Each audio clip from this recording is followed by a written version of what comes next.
All right, we're just going to give people a chance to kind of file in, make sure that their audio is set up here. So just a minute or so. And by the way, to everyone that is joining, you are automatically muted and your videos are not enabled, so you don't have to worry about being seen or heard. Only the panelists can be seen or heard. All right, and I think we've got something akin to a critical mass, so I'll just start us off just with a few logistical notes. For those of you that either watched the recording or joined us for last week's coffee break, this is a different platform than we usually use for our webinars. It's a little bit more interactive, and I just wanted to cover that for you really quick before we move into the content. There is a webinar chat, which you can use to chat with both the panelists and with everybody else. Feel free to use that chat for any kind of side discussion, commentary, whatever you like. But if you have a question that you want addressed by the panelists, please use the Q&A function at the bottom of your Zoom dashboard. You'll be able to see other questions that were asked, and you can upvote those if you like that question. And you can also add your own comments to that question, but it's a good way to kind of keep the question and answer period, which we're reserving around 30 minutes or so for, a little bit more organized and a little more helpful to you all. So again, to reiterate, chat is for side discussion, any kind of technical questions, and then use the Q&A for things related to the content. So without further ado, I'll hand it off to Melanie Gottlieb. Thanks, Mike. Good afternoon. I'm Melanie Gottlieb, Deputy Director of ACRO, and I'd like to welcome you to ACRO's second coffee break. Again, we had originally intended these sorts of coffee break conversations to be video chats with members and panelists, but the popularity of the topic necessitates moving to this webinar format. We're expecting nearly 500 people on this call today. Regardless, it's a pleasure to be on the line with all of you as we navigate the new world of remote delivery of content together. Joining me today on this presentation are three-member panelists who I especially want to recognize for giving time to ACRO while in the midst of a campus crisis to share with you their perspectives, which may be helpful as you navigate decision-making on your own campuses. First, we have Tammy Agard, Associate Vice President for Enrollment Management at the University of Florida, and also Vice President for Admissions and Enrollment Management on the ACRO Board of Directors. Also, we have Seth Kamen, Assistant Vice President for Undergraduate Recruitment and Strategy at the University of Baltimore in Maryland.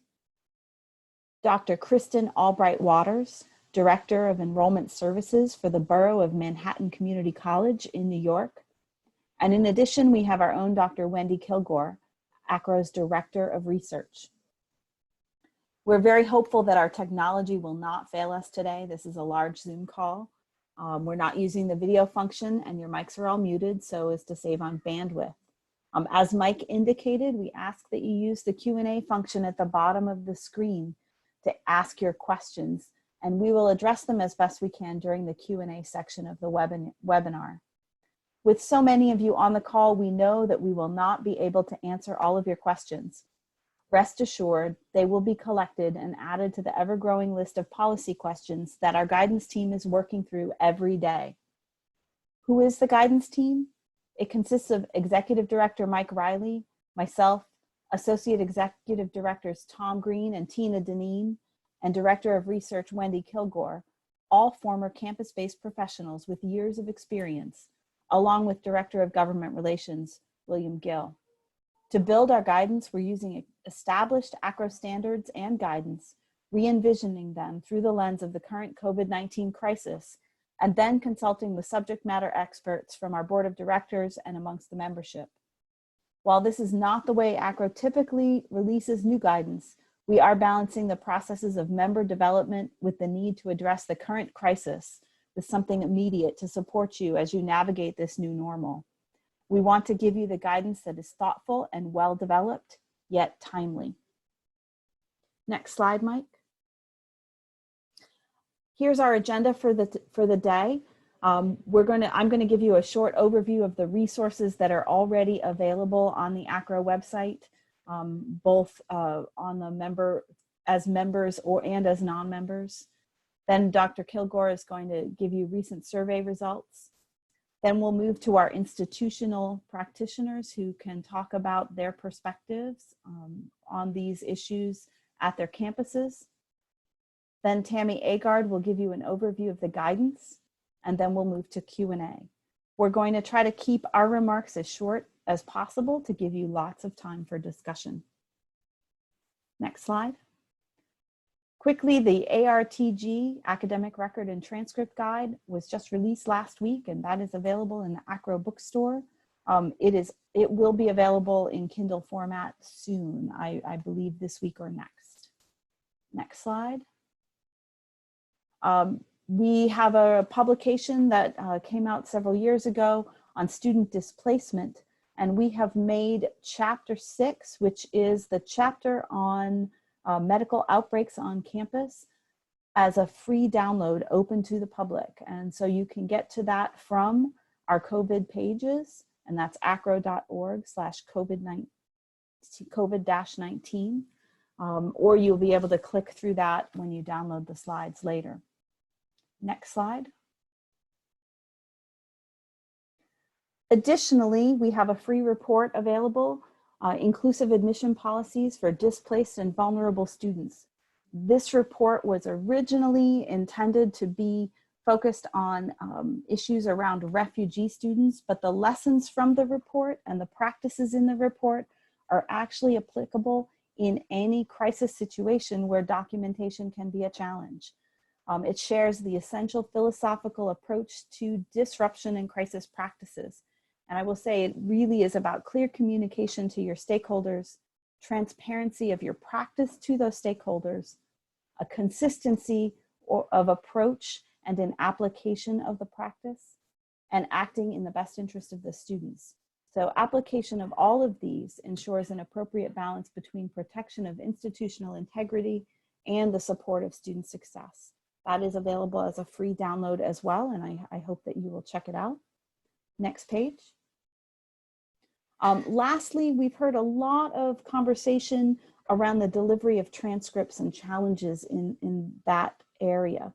And I want to point out that we have the basic guide to electronic data exchange, which does address the most commonly asked questions regarding electronic data exchanges. Acro Speedy and the Speedy Standard has been around now for 30 years. We're celebrating the 30th anniversary. And yet we still have a lot of institutions who are struggling to put this practice in place. And we have seen in this current crisis that those institutions who do not have the ability to both deliver and receive an electronic transcript are struggling with these processes. And so we're hopeful that perhaps this might be something that will help institutions as they try to serve their students in this way. Next slide.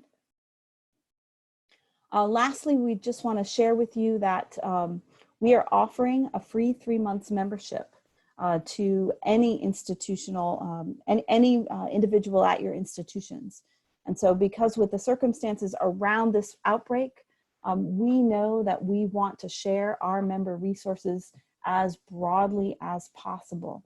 And so if you would like to add someone to your roster at your institution to give them access to our resources during this crisis time, you can email membership@acro.org or click on this link when you download the slides, and you will see the ability to have 3 free months of membership for additional members. We're hoping that by sharing these resources, we can help your institution navigate all of these challenging decisions through these times. Next slide. And with that, I am going to turn the mic over to Dr. Wendy Kilgore. Thank you, Melanie, and welcome everyone. Last week, our focus of our discussion was on grading and transcripts, and some questions came up also about commencement. And one of the things that we're trying to do is get quick practice surveys out and back, and then the results posted for everyone to see what other institutions are doing. So the survey was open from Monday to midday Wednesday. We had over 600 responses. The report is posted to the ACRO website and available to both members and non-members, and it will be emailed directly to all members today. So the next couple of slides, I'll just spend a minute or two highlighting. Again, you can see that we had responses about, or questions about what they were doing for classes for the remainder of the term. Most have moved online. And we also talked about summer, or asked about summer, and a lot of folks have either moved or considering moving to entirely online for summer. One of the questions that we were asked many times before was, what are the grading and practice changes, transcript changes? 27% so are not making any changes, but the remainder have made considerable changes to their grading and transcript practices, and those are again detailed in the report. Also asked about whether or not we thought degrees were going to be delayed, and most don't think so, that they're going to go ahead and get out the degrees posted by when they anticipated originally. Next slide, please, Mike. Graduation ceremonies, there have been some cancellations entirely, also rescheduling and moving to a virtual option among the respondents. And we asked about academic standing. That's one of those things that's come up many times as well. And the questions and answers of what are folks doing about honors and academic probation and all those other categories of things that are calculated on GPA. 44% are adhering, but 6% have suspended them. And we learned that most institutions, the vast majority of both undergraduate and graduate serving institutions, are giving students the choice to have one or more of their courses changed to pass-fail or another institutional equivalent. So again, these results are available online now, the comprehensive survey of the 600 plus institutions. And next Monday, I will be deploying one on admissions, and it will follow up the same sort of way. We'll collect it for 2.5 days, turn the responses around and get it out on Friday. So a lot of the questions you asked today will help shape that survey. Thank you. And Tammy?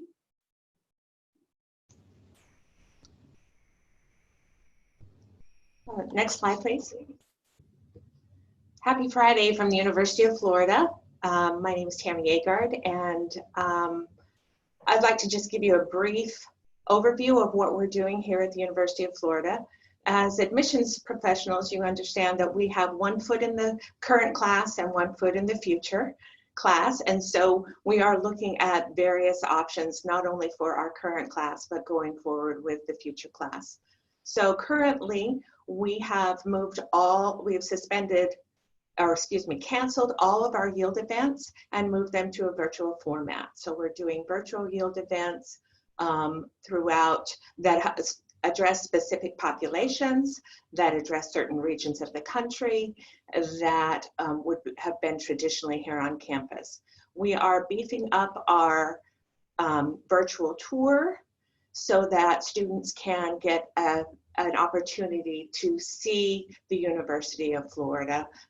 We are not, however, changing our May 1st deadline for confirmations, but we are being flexible with that if individuals contact us and need more time. One thing we have done for all of our Pell eligible first generation students is we have waived the tuition deposit part of the confirmation, and we are putting out an announcement to all of our admitted students that if their financial circumstances need us to waive it, we will waive it for any student. Going forward, we at the University of Florida have a self-reported academic record, so all of our admits input all of their coursework, but we do finalize transcripts for our current, and for all confirms. We will be much more lenient in the finalization, not only delaying it through the end of the fall term, but also being much more lenient in final semester grades and success for those students, given this major disruption that they have undertaken. In the transfer area, we have always allowed for unofficial transcripts to be used for transfer and graduate, so we will continue that practice. And that's the University of Florida. I'll turn it over to Seth. Thank you all very much. Give you a little bit of a background. The University of Baltimore is an urban public institution located in the heart of Baltimore. We enroll roughly 4,000 undergraduate, graduate, and law students who are a little bit unique in the state of Maryland and then also in the country. Because we've already offered online programming since 1999, and the majority of our students would be classified as non-traditional, we didn't face as many challenges moving online as others may have.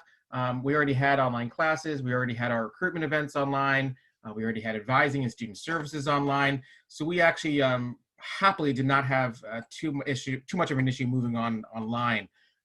That being said, we are still recruiting and admitting students for both the summer and the fall term. We actually do admit students for the summer term, which is a little bit of a different challenge right now, as they are still trying to get applications completed and advising and enrollment. We've seen our largest challenge in identifying how to continue to engage our prospects, how to remove barriers for admissions. So we have actually been much more open and flexible with giving application fee waivers, with moving or completely removing deadlines, and then also trying to streamline the application process and the admission process so that there's less time between admissions decisions and there is less barriers or less hoops to jump through. For our freshman population, we do still have a deposit, and we are able to waive that if we need to. Our transfer and graduate populations do not have a seat deposit, so lucky enough, we do not have to worry about that. The crisis has actually really forced us to rethink how we communicate and how we advertise, market, and sell our institution. We're trying to utilize our website a lot more. We launched an admission-centric FAQ to answer questions regarding to the pandemic. We've purchased an online chat function, and we've changed our approach to social media and marketing. We're also trying to develop some new outreach activities that we've never had in the past related to different majors or populations. And we're really trying to communicate more with our feeder institutions, primarily because they are now our recruiters. Unfortunately, of course, we can't go out and be recruiting the way that we normally would be during the spring semester. As per the guidelines that are being released, I don't want to spend too much time talking about freshmen, but for transfer, our admission is on a rolling basis. We're being flexible with accepting unofficial transcripts on a case-by-case basis. We are not going to a comp launch accept all unofficial transcripts. We have about 50% of our students receiving some type of federal financial aid award, and there are some rules and regulations about having official transcripts in for the disbursement of those. So we want to be very cautious and careful about what our rules are related to that area. We do have a statewide agreement being finalized that will ensure that we accept and apply coursework taken in another public institution that is graded on the PF scale. There are provisions in that agreement about using courses to satisfy general education and major requirements. We will count a P as satisfying requirements for any of our course requirements that require a C or better, and the PF grade will not hinder a student's ability to be admitted to the institution nor receive one of our merit-based scholarships. On the graduate side, everything is at the moment status quo. We've recently gone to GRE and GMAT optional for most of our programs, so that was not something that we had to really address at this time. There has not been a request by students to be able to submit an unofficial transcript, although I am sure we will make accommodations as necessary. Our faculty who make the admissions decisions for our graduate programs have pledged to be more flexible and open with the timing of applications, access to documents, etc. We've had to integrate some new technology so that we can access documents from home for our faculty members, which was not something that was normally done. And because many of our programs are programmatically accredited, we are waiting on guidance and policies from those organizations to make any final decisions related to that population. And that is the University of Baltimore. I'll now turn it over to Kristin. Oh, thank you, Seth. Hi, everybody. I'm Kristin Waters from the Borough of Manhattan Community College. BMCC is one of the 24 campuses that is a part of CUNY, the City University of New York. BMCC is the largest community college, and there's 6 community colleges in the system city. So I want to talk a little bit about what we're doing as a city system, and then also individually what BMCC is doing. So within CUNY, we have kept with our normal admissions process. From what I understand, our senior colleges, which we refer to, which are 4-year institutions, they are keeping their May 1 deadline, as many of those students tend to confirm early because most of our students come in through the community college pipeline and then move into the 4-year area. And so keeping on that May 1 deadline will help everyone keep with their normal processing. But within CUNY, once we complete our admissions process, which the students apply centrally, and then all of the schools are provided a recommended file for us to process at each institution. Once that deadline passes, which is normally around this time of the year, we move to a direct admissions process, which we'll still have. One thing we're implementing for our students who apply now is the opportunity to be eligible for a fee, a waiver of their application fee to encourage students to continue to apply to those colleges. The other thing we've done for our current students is CUNY went on a recalibration period for a week. We actually returned from that yesterday, where all students were put on a recess to give the faculty an opportunity to recalibrate to online learning. We had already done that the week prior, but there were so many sections of classes that needed to move online. It was possible to do that in the week that we had. So students have been on a recalibration period now, and then we've also truncated our current spring break so that students still have the opportunity to get back in their classes virtually and still meet all their contact time. Within BMCC specifically for our current current recruitment class, we are still working with them to move them through the normal cycle of what it would mean to become a BMCC student. So students are still being moved over to our academic advising team on a weekly basis to offer advisement electronically. Our advising office had already done e-advising, but they simply moved that operation completely online. And now our students can use our electronic tools to register for their first semester classes. One idea we already had a online orientation as a complement to our in-person orientation, but we are going to launch that for the entire campus community and use Zoom as a way to connect with our students through having an online orientation for them. We're very concerned about students still feeling connected and a part of the institution. And we personally feel that if we continue to stay connected to them, it'll only reaffirm their want to come to the institution and our value of them. So we're moving to an online orientation. We also send out a bi-monthly newsletter, called the Weekend Update, which acclimates them to the campus community afar. It gives them information on where to eat across campus, things about New York they need to know, about Tribeca they need to know. And so we've tweaked the offerings of that to start talking a little bit more about what it means to be virtual, but we're still staying connected with them through that platform. And lastly, we are launching a virtual enrollment services center. So students are able to come to a website that we're in the middle of building, and they can get information on how to call us. Our contact center is now fully remote. They can live chat with us. We had actually launched our Live Help Now feature on March 15th. It was in the plans already, so the timing of that worked out well, where a student can chat with us, send us a ticket, search our knowledge base, or request a callback at a particular time for their services. And we've noticed over 600 students a day interacting on that website with us. And then when it comes to recruitment, we've tried to move everything virtually. Our March 21st open house was canceled. We called all of those 2,000 registered guests and let them know that they can still be connected with us virtually. So we're moving our open house to a virtual platform that's still being built, but we're doing all of our tours virtually where we're having chats on the side through Zoom. We're promoting all of our recruitment events through our social media outlets.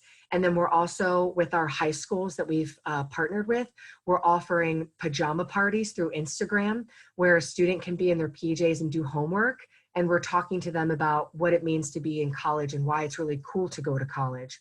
BMCC is the open access institution for the city, so we have an obligation to our entire community to be a presence for them. And so those are some of the things that we're doing. We're trying to implement virtual lines so that students can request access to one of our counselors for financial aid virtually. And it's going to take some time to do, but we'll notice that in the next week. So those are all the ways we're still staying engaged with our community and still trying to welcome our class for the fall. All of our classes for the summer will also be online, but we have not yet published our fall schedule. Our goal is to have classes in person for the fall. That is everything that I wanted to share. So I'm going to turn it over to Tammy. Thank you. Sorry, I had to unmute myself. Next slide, please. So many of you may have seen that I did put in the chat a link to the ACRO's guidance for COVID-19. That link goes directly to the admissions pages. So if you want to follow along, I'm going to briefly go over the guidance that we have here. So, oh, and Mike's going to put it up for us. So thank you, Mike. So if we're looking at some of the things that have been developed for admissions for first-time undergraduate students, some of the things we're really talking about are giving a longer runway for our students, given the fact that they have had this major disruption. The high schools, if we think about the disruption that we've had at the university level, can you imagine the K through 12 and the disruption that's happening there, and how many of our students are studying online for the first time, or maybe their high school is not even offering anything online yet and are just trying to wait it out. So given the fact that we don't know when high school graduation will be posted, when we don't know what the grades are going to look like, really looking at some of those things as far as giving students more time to submit those records. In addition, looking at things like standardized testing. Is it something that you can waive for your upcoming admission requirements? If you're an open access institution, you may not even require it, but if you do, is it something that you want to? But also looking at your prospective class. Many of you may have seen that the University of California system has come out saying that they will not use standardized test scores for the next year's admissions. So looking at guidance here, but also drawing on guidance from our NACAC partners in those areas. So trying to transition. One thing that I think is number 6 on here, which is transitioning interviews and audition requirements to a virtual platform. That's something that we don't often think about, but it is something that's really important for our students who might need to audition for admission to specific programs. As we go down into the standardized testing, the advanced placement or accelerated credit, some of those areas really looking at, okay, can your institution just use the grades that will be posted for IB? Are you willing to use the AP coursework test, even though their tests will be administered differently? They'll be online, they'll be shorter. When you take that credit as you would if it had been done in the traditional way. Looking at dual enrollment courses, that's another issue, because many institutions, for high school credit, they're not able to use the SU grading option. So really, how do you look at that? And especially when it might cause a student to have what we call a deficit record in coming into your institution. And is that something you have some flexibility with? So when you're looking at that, making sure that you are, like I said, taking into account what that student has been experiencing over time. And if you are staying with things like standardized testing, it's very possible that that student may have not been in school for up to 6 months before that test was taken. So is that really a true reflection of that student's ability and preparation? So I'm going to go on to transfer students. If we go down to undergraduate transfer students, really taking a look at some of the similar things for transfer students, and I guess I should talk about graduate students and professionals. They're in the same boat as far as transfer students, as far as giving them additional time, accepting additional formats for those transcripts rather than paper only. As I said earlier, the University of Florida, we have used unofficial transcripts for the admission process and then finalized at a later date. So allowing those students to be admitted using those. We do not post the transfer credit from those unofficial documents, but allowing them to be admitted using unofficial documents and then having those records sent on earlier or at a later date, excuse me. And then professional student programs, this is always a challenging one. So really you need to refer to the guidance that has been set out by accrediting bodies and professional licensure. We've really been hoping that we'd have a lot of guidance there from those professional bodies. I think we're kind of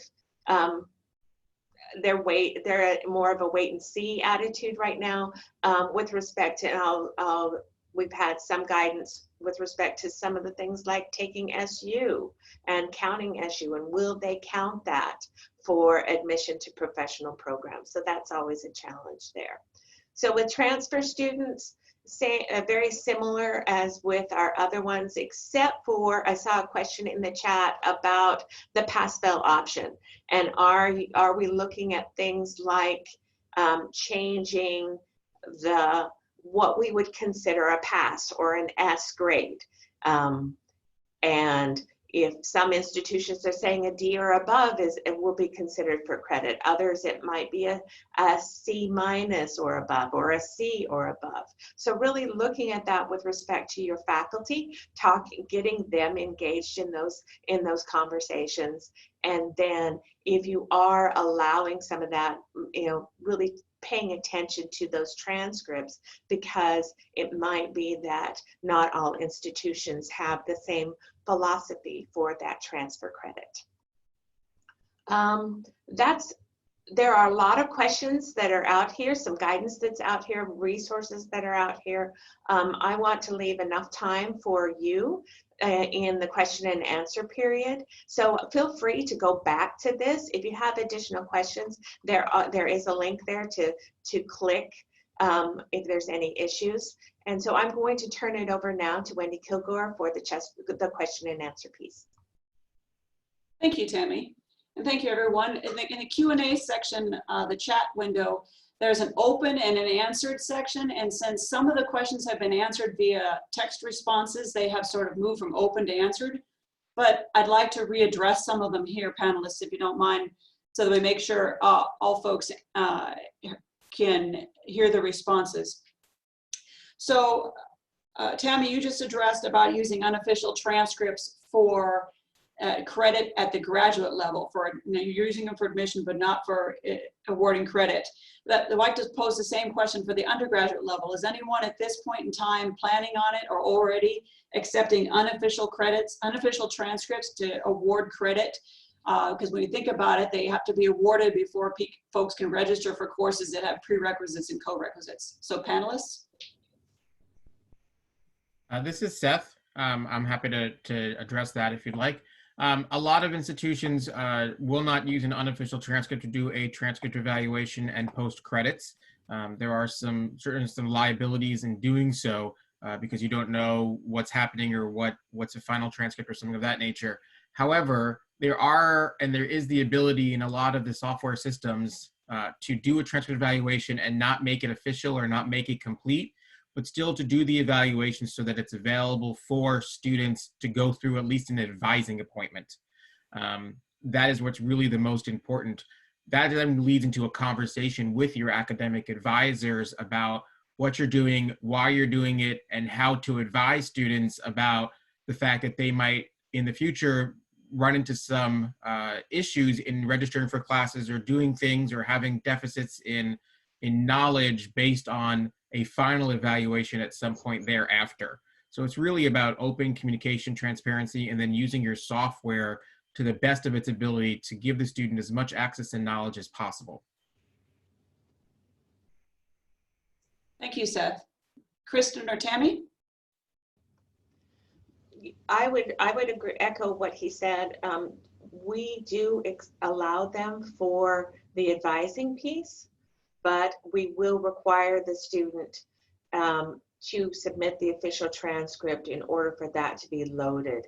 Now, we do have the option, even if it's listed as unofficial, of waiving prerequisites in the system so that the student can register for those courses. One thing we do have is a large caveat on that that says that if there is a discrepancy, then we reserve the right to not disenroll the student, but not allow them to continue enrollment at our institution. And ours is a little different than what Tammy said. So we'll use unofficial for the purposes of admission, but the advising office really wants to see the official transcripts for the transfer credit evaluation work before they'll advise a student. And we don't necessarily have too much of that at our institution because our students are usually transferring within the system, and we have a shared transcript that's electronic that follows the student. So we haven't, unfortunately, had too many instances of us having to address that challenge as of now with our transfer population. Thank you all. We had another few other questions also about whether institutions are, if we have any data on whether institutions are changing their inbound transfer practices. Tammy talked about some of our guidance in that area. I don't know of any data collected thus far, but whether or not folks have actually changed their practices for how they're going to take pass, fail, or other institutional equivalents. Do our panelists, have they made any changes in that particular thing where the non-qualitative binary or equivalent grades are going to be considered differently in transfer and or as part of the admissions process, in particular for admission to selective programs? So that's sort of three parts: transfer, admission, and also admission to selective programs, whether or not your institutions have adopted or are considering adopting a different way for accepting the non-binary, the binary non-qualitative grades. This is Kristin. I'll start. We have not yet had that conversation. I would imagine it's coming. Much of that will come from our centralized office because they're looking at the best interest of what's happening for all 24 institutions. And the reason I think it's forthcoming is because what I've mentioned earlier about our transfer students. But right now we're trying to actually work on guidance for our current population and how they'll take their classes for the rest of the semester. And then once we clarify that, I think our next conversation will be how we then accept it.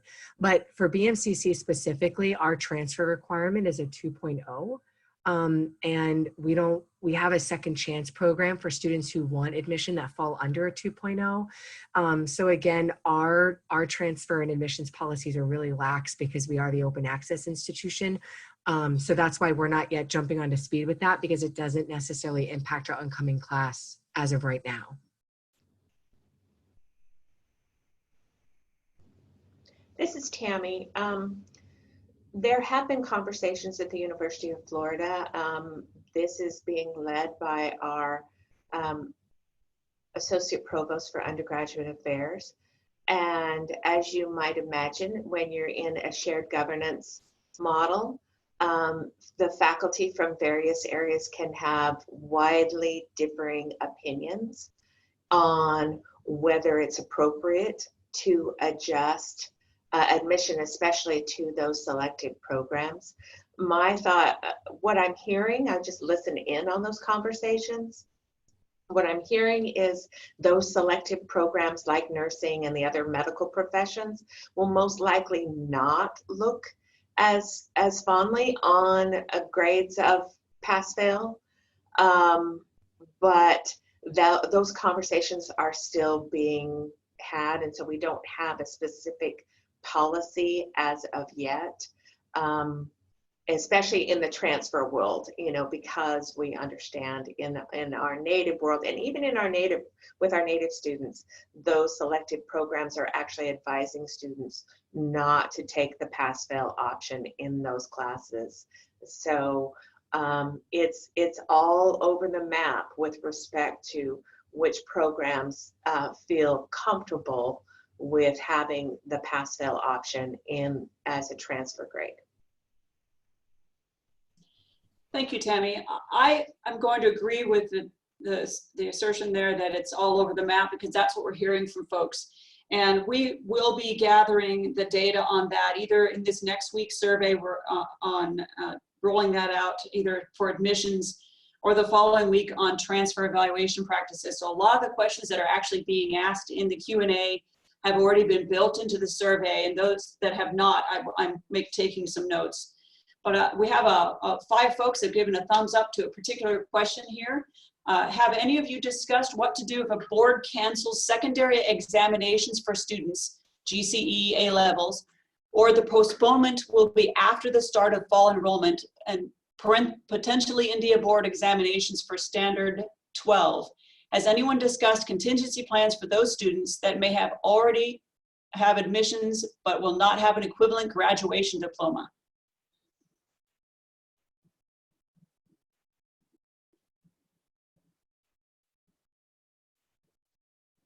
Kristin, Seth, or Tammy? This is Seth. This is not something that the University of Baltimore typically sees in our students, so it's not something that we have had a conversation about yet. Okay. Well, it sounds like we don't yet have any input on that area, so we can put that question aside and try to get to it. We will get to these later in responses as we address more on guidance. Wendy? And, yes. Can I just would like to say one thing regards to that. Absolutely. That we will have another webinar next week with testing services, and Cambridge is one of the testing services that will be online for that conversation. And so I know that that topic will come up. And so I don't think we have a solid answer just yet, because I'm not sure we know what all of these testing services are doing to ensure that their students get the appropriate completion documents. So more to come on that. We are working on that, but we don't have a solid answer just yet. Thank you, Melanie. Some general questions about if your institution doesn't accept electronic transcripts, what are considered acceptable alternatives to paper transcripts? Any ideas, any suggestions?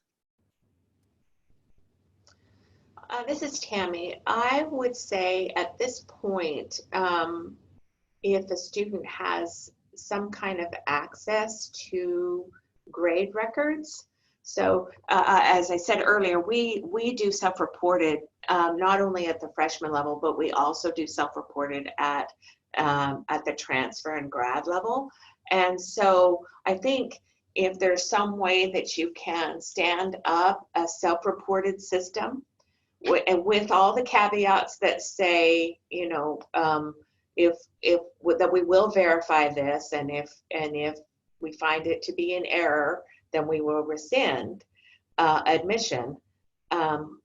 We've had self-reported for I would say about 5 years now, and over that 5 years, maybe a dozen students that we've actually rescinded admission for.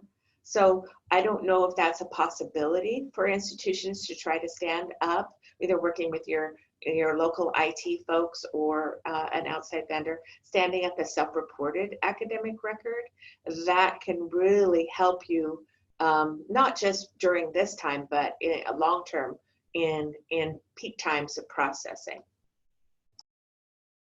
This is Seth. One of the things that I've heard talked about is that if you can receive a PDF or an encrypted email or document from a verified email address at that sending institution, whether that be a high school principal or the registrar at a community college or another four-year institution or whatever, if you can set up a relationship where you know that you are receiving a verified document from a verified email, it might not be official, that you would count that as something official because you know that it came directly from the source without any opportunity for changes or tinkering. Thank you. Again, trying to wrangle these questions here.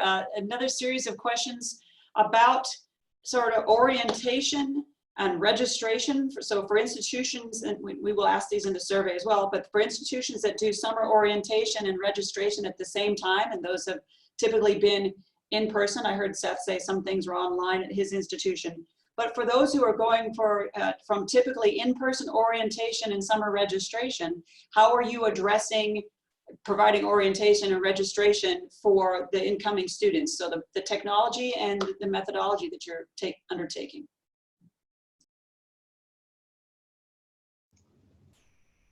This is Tammy. So we orient about 6,500 freshmen every, well, I guess it's probably more than that if we can include our PACE students. So we probably orient over 7,000 students summer.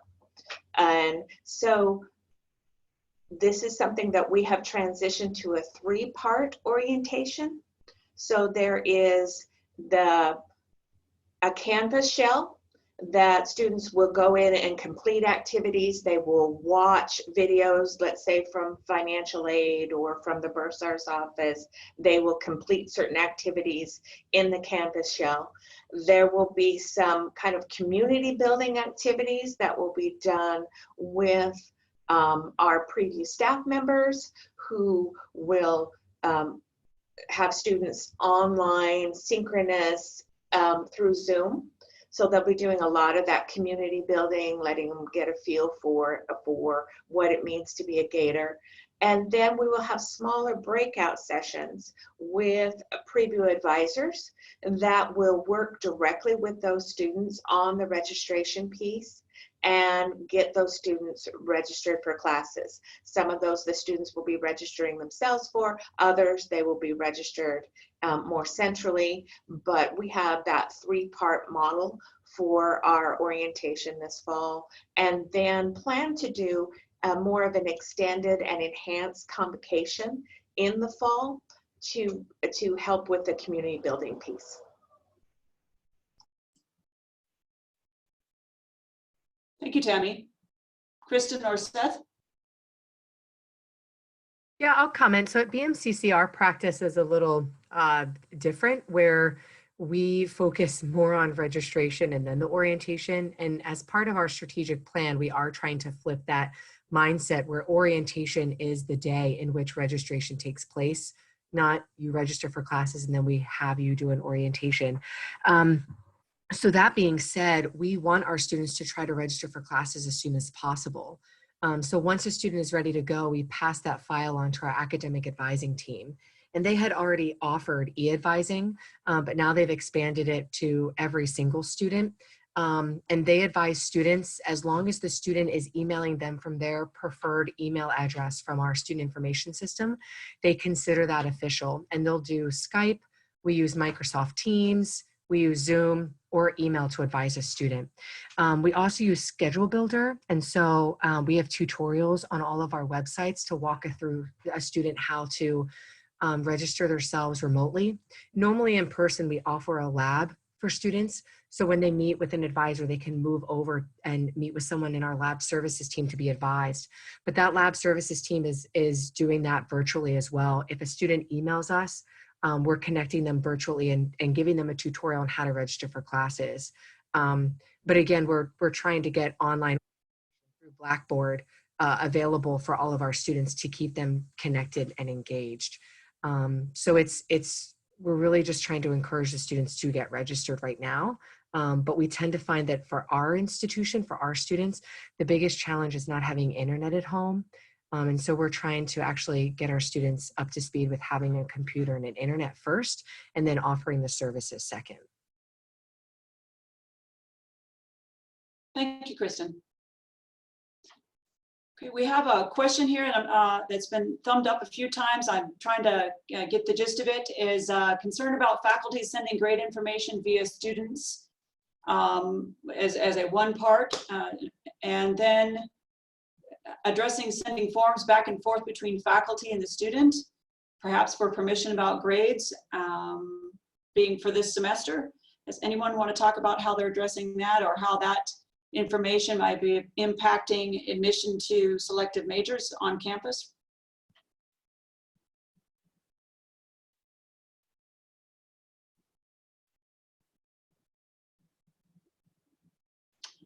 Well, it sounds like that one may have stumped our panelists for a little bit. It's probably one of the things we haven't given much thought to. So we'll try to address that in some of our other guidance and other questions. Let's see, I'm going through these. Some questions about when the next transfer, when the form will be on transfer. I'm gonna let Melanie address that here a little bit about the coffee breaks moving forward. Let's see, I think that we have addressed most of the questions that I can see and work through here to one degree or another, and want to recap that all of the questions will be looked at and all the answers will be aggregated and used to help ACRO shape our guidance out that we have out to you, and also to shape our practice surveys that we hope you help you find useful to make your own decisions on campus and actively support your efforts in all this transition time that you have. So Melanie, would like to hand that back over to you so you can address the upcoming coffee breaks and how those might roll out and the other resources we have. Thank you. Absolutely, thanks so much. A couple of things that I want to just reiterate is that there are a number of resources available from a variety of our colleague institutions, from the testing organizations, that are all available on the acro.org/COVID-19. That is our collected resources page, and we are attempting to link to those primary sources so that when a testing organization has an update, that you'll be able to link directly from there to that update, as opposed to trying to rewrite everything on those pages. And so you can use that page as a landing page for collecting some of that information. A couple of other things I want to note is that while there are a lot of challenges that we can issue guidance on in a more sort of general philosophical approach, there are some institutions that find themselves in particularly tricky situations.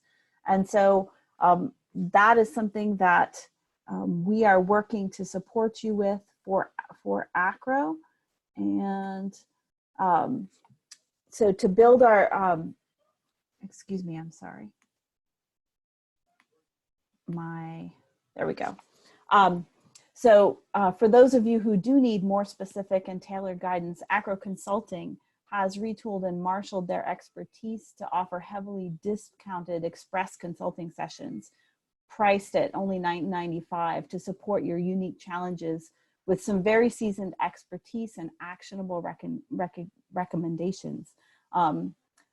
Contact consulting at acro.org for more information. Mike, next slide. I want to talk with you about the upcoming coffee breaks. So we are moving as quickly as we can based on feedback that we're getting from the current coffee breaks and also from the guidance requested on our COVID-19 page. And so I'd like to announce that we will have an ongoing series on Fridays at 2 p.m. Eastern, and also possibly some other days and times as needed. So next week, we'll hear practical updates from the major testing services. We have IELTS, ETS, College Board, ACT, Cambridge, Pearson, IB, and possibly others. Registration is available online at acro.org/COVID guidance. That's the central location where you can find all the coffee breaks. We are also currently working on coffee breaks that will address issues like commencement planning and also issues around professional schools. We have been in close conversation with the American Association of Medical Colleges, with LSAC and others in order to share their resources as well. They look to some of ACRO's guidance to advise some of their members, and everyone is working to craft specific guidance to lead you all through this and to help our students as quickly as possible. So with that, I think that we are at the end of our time. I thank you very much for your time this afternoon, and please send us a note on that If you have other guidance questions that you'd like us to address on the COVID-19 page, and we look forward to hearing from you again next week. Thanks again.